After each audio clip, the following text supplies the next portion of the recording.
Hi everyone, this is Chapter 5 of Jane Austen's Pride and Prejudice. In Chapter 4, Mr. Bingley tells his sisters and Mr. Darcy that he's interested in Jane Bennet, and she tells her sister, her younger sister, Elizabeth, that she's interested in Mr. Bingley. Chapter 5. Within a short walk of Longbourn lived a family with whom the Bennets were particularly intimate. Sir William Lucas had been formerly in trade in Meryton, but he had made a tolerable fortune and risen to the honor of knighthood by an address to the king during his mayoralty. The distinction had perhaps been felt too strongly. It had given him a disgust to his business and to his residence in a small market town, and quitting them both, he had removed with his family to a house about a mile from Meryton, denominated from that period Lucas Lodge, where he could think with pleasure of his own importance, and unshackled by business, occupy himself solely in being civil to all the world. For though elated by his rank, it did not render him supercilious. On the contrary, he was all attention to everybody. By nature inoffensive, friendly, and obliging, his presentation at St. James had made him courteous. So, previously I had mentioned that with Mr. Bingley, his family's fortune comes from trade. Sir William Lucas earns a knighthood from his efforts and from his work, so he owned a business. Once he becomes a knight, he decides that's sort of beneath him, so he stops immediately managing his business. He moves out of a small market town, which would be a little bit more of an urban setting, but not quite so populated as a city. So he moves to a house, calls it Lucas Lodge, and lives nearby the Bennets. Because he had money that he earned from a business, different sorts of characters and people, so people with an aristocratic background, with family wealth going back from generations ago, they would sort of look down on him. So even though he's earned his wealth, they may not consider him to be someone on their same social level.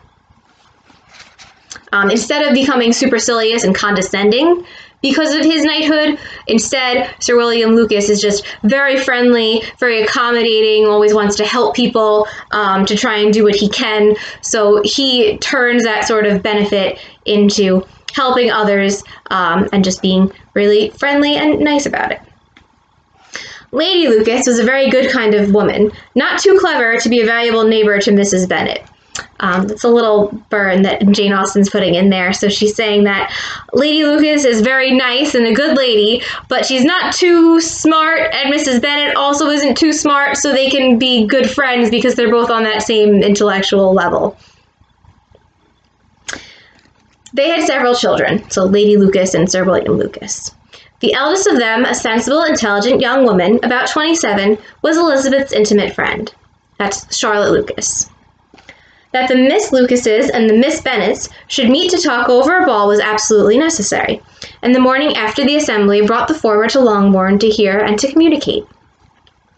We talked about the former and the latter, so they're talking about the former, which is the first, the Miss Lucases and the Miss Bennets. So the Miss Lucases, Charlotte and her sisters, go over to the Bennet house to discuss the ball.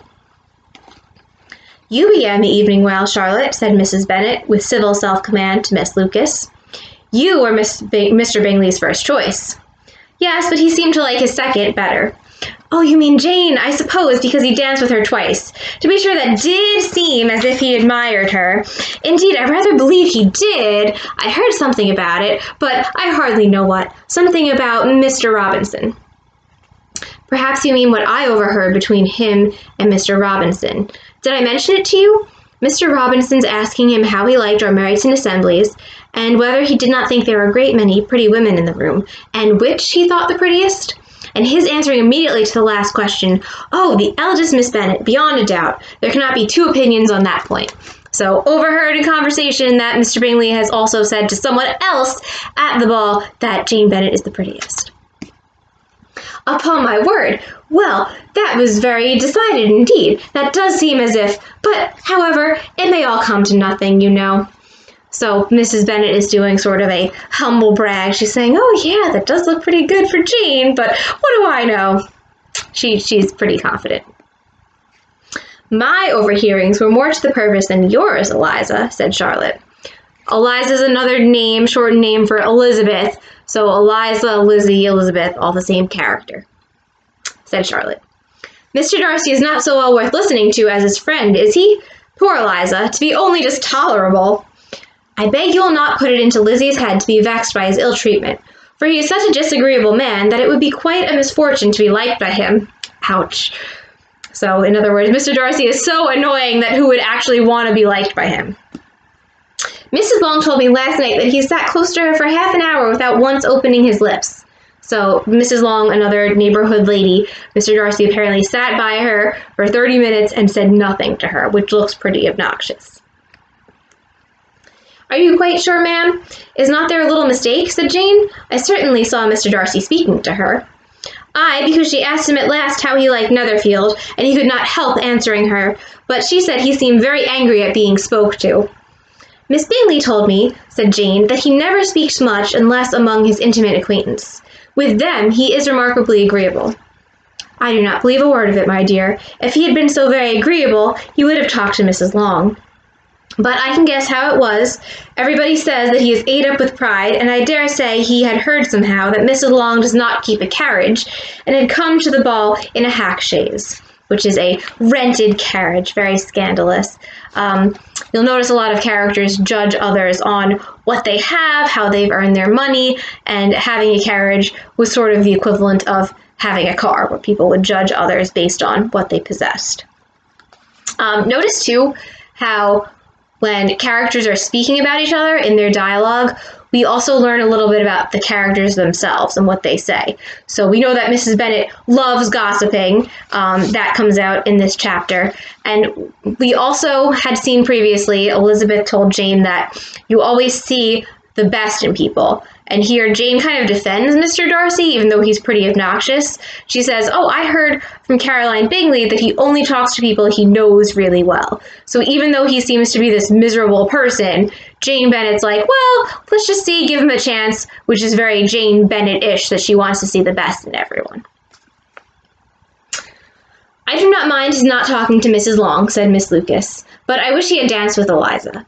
So we mentioned Miss last name is always the oldest daughter, so that's Charlotte Lucas saying, I don't mind that he didn't talk to Mrs. Long, but it's pretty awful that he didn't dance with my friend Elizabeth.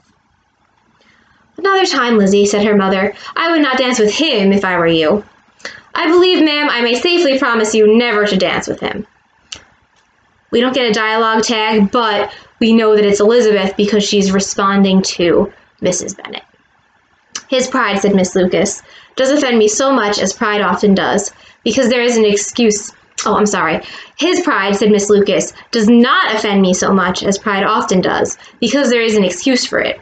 One cannot wonder that so very fine a young man with family, fortune, everything in his favor, should think highly of himself. If I may so express it, he has a right to be proud. So Charlotte Lucas is saying, he's really noble, he's pretty wealthy. I think that it's okay that he's proud because he has a good reason. Think about whether you agree with her interpretation or not.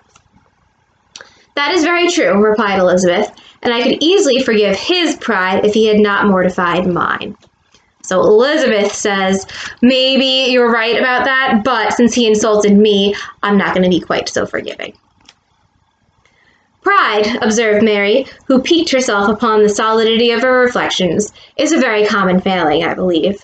By all that I have ever read, I am convinced that it is very common indeed, that human nature is particularly prone to it, and that there are very few of us who do not cherish a feeling of self-complacency on the score of some quality or other, real or imaginary. Vanity and pride are different things, though the words are often used synonymously. A person may be proud without being vain. Pride relates more to our opinion of ourselves, vanity to what we would have others think of us. It's a very long speech that Mary Bennet gives. She's the one who's always making extracts of books. She's very bookish, very nerdy, and she often speaks a great deal, but in very abstract manners. So all of the other characters are talking about particular people and their actions and their choices, and Mary Bennet just kind of comes in with a diatribe about the concept of pride in general and what it means to be a proud person and how pride is different than vanity. She's kind of boring. Most of the other characters don't react very well to her intellectual musings. "If I were as rich as Mr. Darcy," cried a young Lucas, who came with his sisters, "I should not care how proud I was. I would keep a pack of foxhounds and drink a bottle of wine every day." "Then you would drink a great deal more than you ought," said Mrs. Bennet, "and if I were to see at you, I should take away your bottle directly." The boy protested that she should not. She continued to declare that she would, and the argument ended only with the visit. So then this whole debate devolves into one of the younger Lucas siblings talking about how they would drink wine and spend their money if they were as rich as Mr. Darcy, and Mrs. Bennet says don't drink wine, and it just evolves into an argument, and that argument ends when the Lucases leave. And that is chapter 5.